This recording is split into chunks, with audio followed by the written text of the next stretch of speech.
A drunken bet made over a campfire one chilly night begins our next terrifying tale.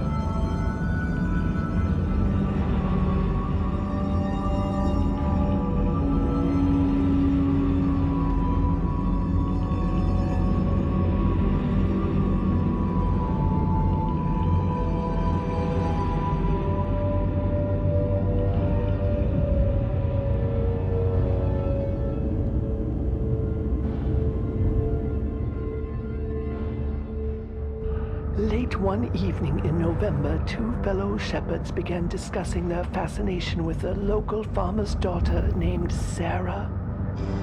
As the alcohol flowed by the light of the fire, each man became more adamant that they would be the one she would choose over the other.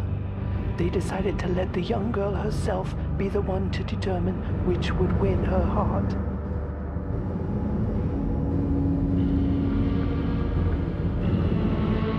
Next day, dressed in their finest shepherd's cloaks, they knocked on the farmhouse door.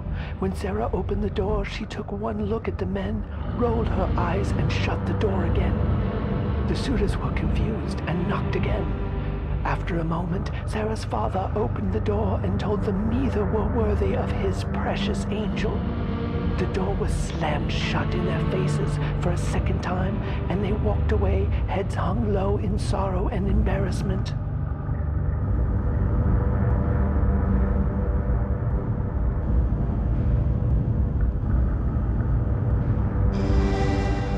Broken-hearted and defeated, the discussions over that night's campfire became dark and angry as revenge was fueled by more alcohol and a new plan was formed. Despite their intoxication, they quietly entered the farmhouse and entered Sarah's bedroom. Before she even knew what was happening, they gagged her and bound her hands and feet. They took her from the house and dragged her struggling body up to a cave high on the mountainside. They took her deep inside a series of tunnels where no one would see their campfire from the town below.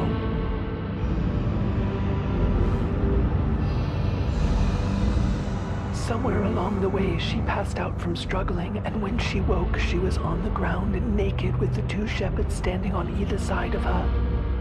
They untied her feet and tried to spread her legs apart, but she began thrashing wildly, her muffled screams echoing in the cave.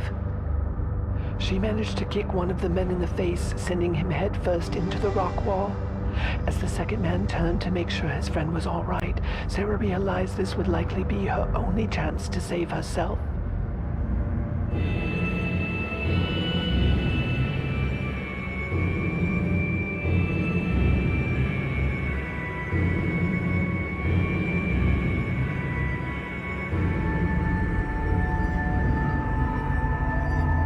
With a rush of adrenaline and self-preservation, she leapt up and dropped her bound hands over the man's head until they slammed into his chest.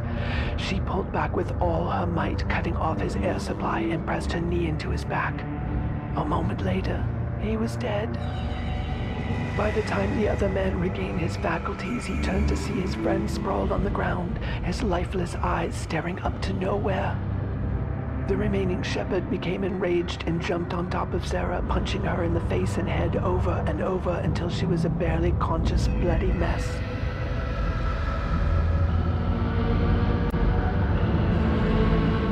Nearly out of breath but still seething with anger, he took a long look at her and decided she was going to pay the ultimate price, and he would deliver her head to her father, who had denied them earlier. The man looked around the cave and found a good-sized rock and used it to bash her in the knee until it was pulverized. She screamed in agony as a rush of pain shot up her leg. He smiled and tossed the rock away as he moved into position. He roughly spread her legs, sending another wave of pain through her. She twisted and turned and tried to escape, but his grip was strong and she was badly battered. As he entered her, she turned her head and saw the very rock he used to destroy her knee. While he was distracted with ecstasy, she grabbed the rock and bashed him in the side of the skull. His eyes rolled up in their sockets as he crashed down on top of her. With her strength fading, She wriggled out from under him and slowly crawled her way to the cave entrance. She managed to drag herself outside where the freezing winter night air bit at her naked body. Inch by inch, she made her way down the snow-covered mountain, screaming at the top of her lungs, half in desperation and half in victory for escaping her captors.